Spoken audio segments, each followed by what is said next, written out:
video, we're going to turn this image into an oil painting. It's basically just a click of a button. Thank you, Photoshop. Let's learn how to do it. Alright, so let's go to File, let's go to Open, and you're looking for your exercise files in 06 filters. There's one in there called Oil Painting 01. Hello again. Looking very, I think this is my smart but business-like in a funky corporate backing, but wearing a t-shirt, so you know I'm approachable. Not my favorite shot, but anyway. We want to turn it into that painting. So the reason I show you this is it's quick and easy, and I get asked for it quite a bit. But also it lets us know that in the previous video we went to filter, and I showed you that the filter gallery has like all the kind of previews you can go through. That's not the case. It's not all of them in there. They put the ones that they can work in there. For some reason, some of them can't. And we're going to go through the rest of these videos here and show you some of the ones that aren't as part of the filter gallery.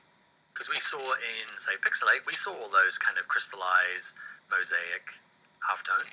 But this one here under Stylize, there's one called Oil Paint that's not part of it. Now what you might find is if you're using an earlier version of Photoshop, or I think it's the 32-bit Windows versions, I'm not too sure, but some of them just don't have this option. So if yours is not there, there's nothing you can do about it. It's not so much the software, it's that the software doesn't work on your particular machine. If you install that software on a different or newer computer, this thing will appear. It happens with this 3D panel as well.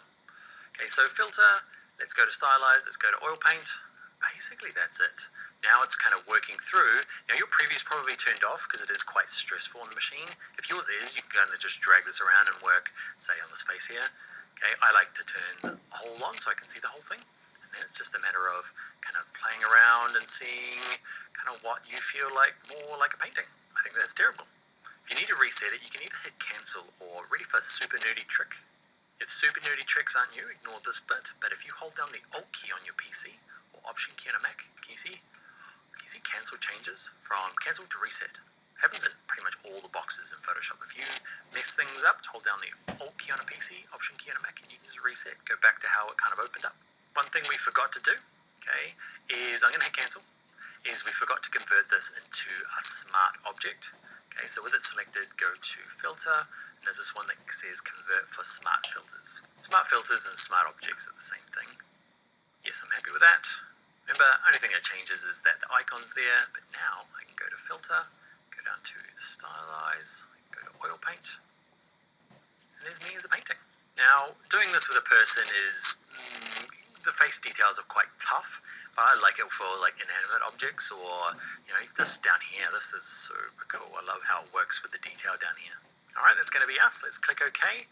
Remember, because we used a smart object or smart filters, it means that we can turn this on and off. To get back into it, you can double click the word oil paint and go in and make adjustments. Alright, nice quick one. I will see you in the next video.